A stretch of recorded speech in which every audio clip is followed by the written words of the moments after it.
प्रेमी सज्जनों, प्रेम से बोलो सद्गुरुदेव की जय। प्यारे साथियों, हर व्यक्ति को यह जिज्ञासा होती है कि मैं कौन हूँ। शरीर जड़ है, यह सभी जानते हैं। भौतिक तत्वों में चेतना नहीं होती है। शरीर में चेतन भिन्न लक्षणों के संयुक्त है। जानना उसका धर्म है। चेतन के निकल जाने पर कुछ भी नहीं जाना जा सकता। आंखें खुली रहें या ढकी, उस तत्व के बिना कुछ भी देख नहीं सकती। और कान भले ही खुले रहें, हाथ पैर भले ही ठीक रहें, लेकिन जीभ के बिना ये कोई भी क्रिया नहीं करते। जैसे कठपुतलियों का सूत्रधार जब उनका संचालन करता है तभी कठपुतलियाँ नाचती हैं। अगर सूत्रधार संचालन ना करे तो कठपुतलियाँ नाचेंगी नहीं, क्योंकि वे निर्जीव हैं। हमारे आँख, कान, नाक और हाथ पैर आदि शरीर के सारे अंग कठपुतली के तुल्य हैं। सूत्रधार चेतन शरीर के अंदर बैठा उसको नचा रहा है। वही साक्षी, दृष्टा, ज्ञाता, मंता, बौद्धा है। वह सबके अंदर बैठा है, समझ रहा है, बोल रहा है, देख रहा है। वह कौन है, उस पर विचार करो, वही तुम हो। हम दर्पण में दिन भर में कई बार अपने माने हुए इस चेहरे को देखते हैं और समझते हैं कि यही मैं हूँ, लेकिन यह चेहरा मैं नहीं हूँ। यह तो एक खोल है। इस खोल के अंदर चेतन बैठा है जो इस खोल का संचालन करता है। ज्ञान स्वरूप है, वही मैं के रूप में विद्यमान है। सोते जागते, सपना देखते, सुषुप्ति में काम धंधा करते और चलते फिरते समय बालक, वृद्ध, जवान सभी को सब समय अनुभव होता है मैं हूँ। बस इसी मैं तत्व पर अपनी दृष्टि ले जाना चाहिए कि मैं कौन हूँ। मैं चेतन हूँ, जड़ नहीं। जड़ और चेतन दो पदार्थ संसार में प्रसिद्ध हैं। जड़ वह है जो दिखाई देता है और चेतन वह है जो देखता है, जानता है। आप जानने वाले हैं, ज्ञान स्वरूप हैं। इसलिए हर आदमी को यह विवेक होना चाहिए कि मैं देह नहीं, चेतन हूँ।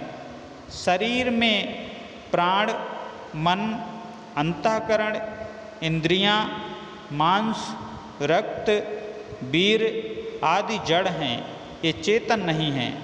कुछ लोग समझते हैं कि मैं प्राण हूँ, परंतु प्राण मैं कैसे हो सकता है। प्राण तो हवा को कहते हैं जो फेफड़ों से नाक तक आती जाती है। मांस, रक्त और वीर तो प्रत्यक्ष ही जड़ हैं। जागृत अवस्था के संस्कार पीछे से मन कहलाता है। जागृत अवस्था में जो देखा, सुना और भोगा गया है, उनके संस्कार टिक जाते हैं।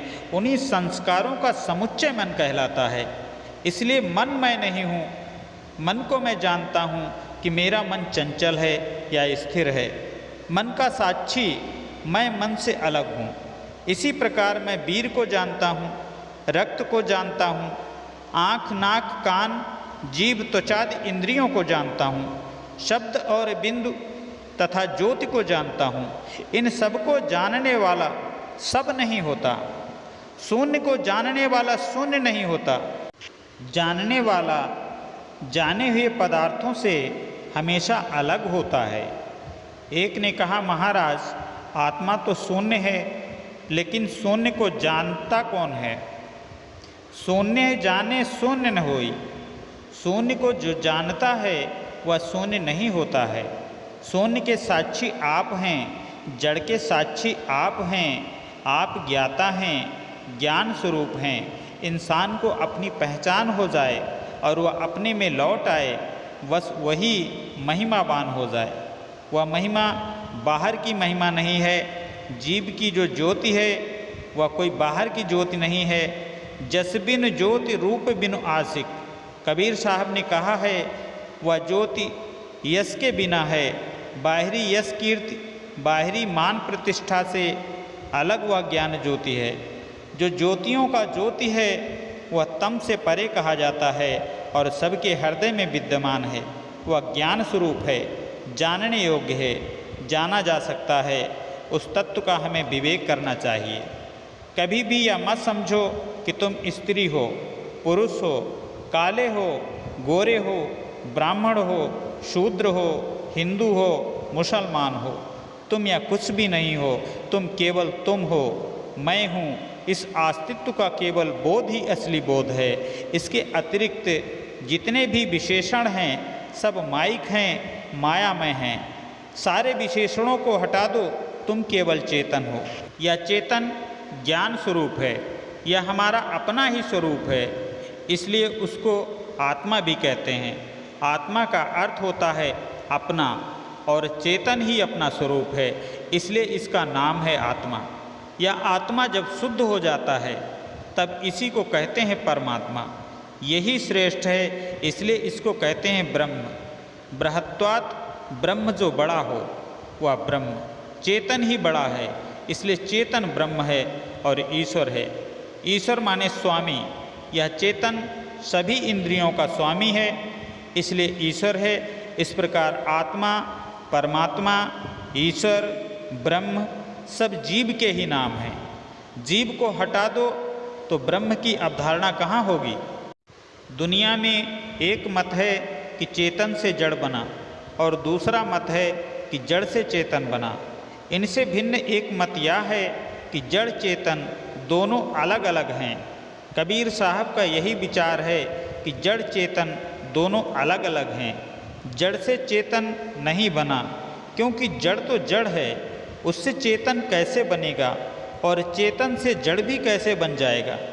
चेतन तो ज्ञान स्वरूप है और ज्ञान स्वरूप चेतन से मिट्टी, पानी, आग और हवा ये सभी जड़ कैसे बन जाएंगे। इसलिए चेतन और जड़ दोनों भिन्न धर्मी हैं।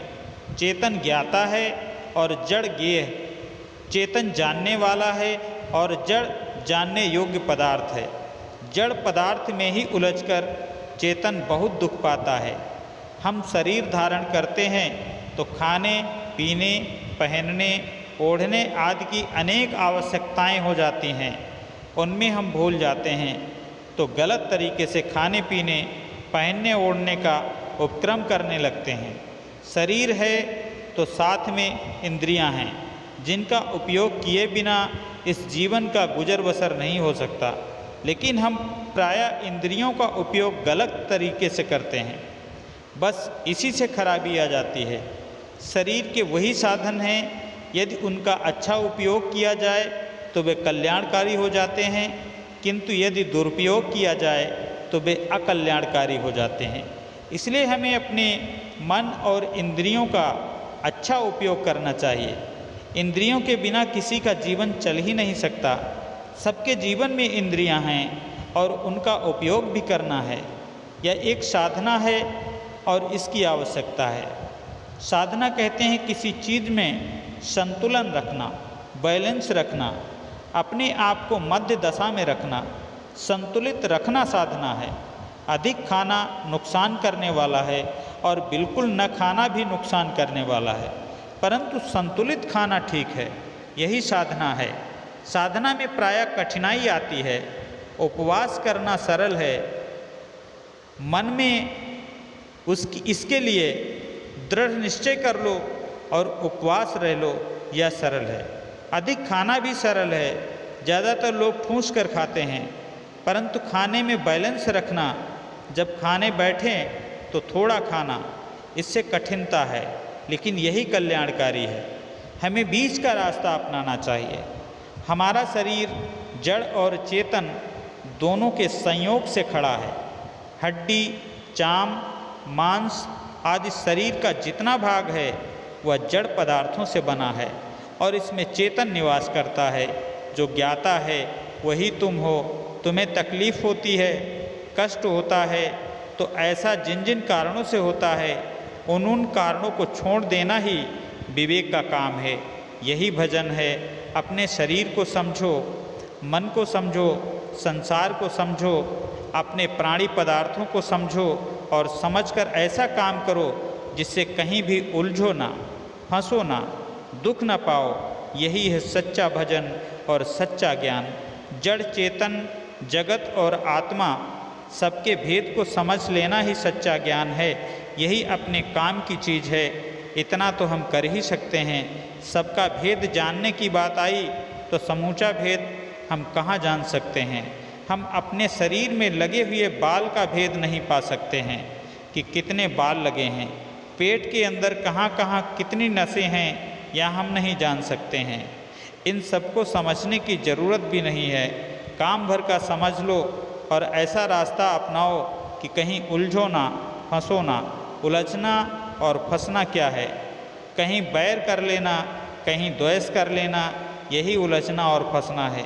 कितने लोग तनिक तनिक बात को लेकर मुकदमा लड़ जाते हैं और अपनी पूरी ज़िंदगी मुकदमा लड़ने में ही ख़त्म कर देते हैं। प्यारे साथियों, ज़िंदगी जीने का तरीका वही है जिसमें उलझ ना जाएं। लोग बात बात में लड़ जाते हैं, उलझ जाते हैं। इंद्रियों की लंपटता में तमाम दुर्व्यसन, तमाम नशा का सेवन करने लगते हैं। इसमें अपना स्वास्थ्य भी नष्ट कर देते हैं, आदत खराब हो जाती है। बीड़ी, सिगरेट, गांजा, भांग, इतना ही नहीं अफीम और बिस्तक कितने लोग खाने लगते हैं। थोड़ा थोड़ा खाते खाते वे विष भी पचा लेते हैं।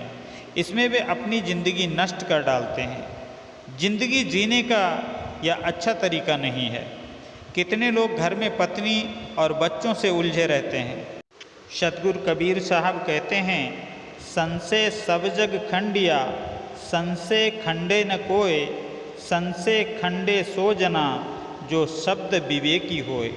मनुष्य के मन को संशय ने खंडित कर दिया है, लेकिन संशय का खंडन लोग नहीं करते हैं। संशय का खंडन वह करता है जो शब्दों का विवेकी होता है। बिना विवेक भटकते फिरे, पकड़ शब्द की छाह। लोग शब्दों का विवेक नहीं करते, वे तो शब्दों की छाया पकड़कर भटकते हैं। साहब आगे कहते हैं, सकलो दुर्मति दूर कर, अच्छा जन्म बनाओ, काग गौन गति छाड़ के, हंस गौन चल आओ। वे कहते हैं कि सारी दुर्बुद्धि को दूर कर दो और ज़िंदगी को अच्छा बनाओ। कौवे की चाल छोड़कर हंस की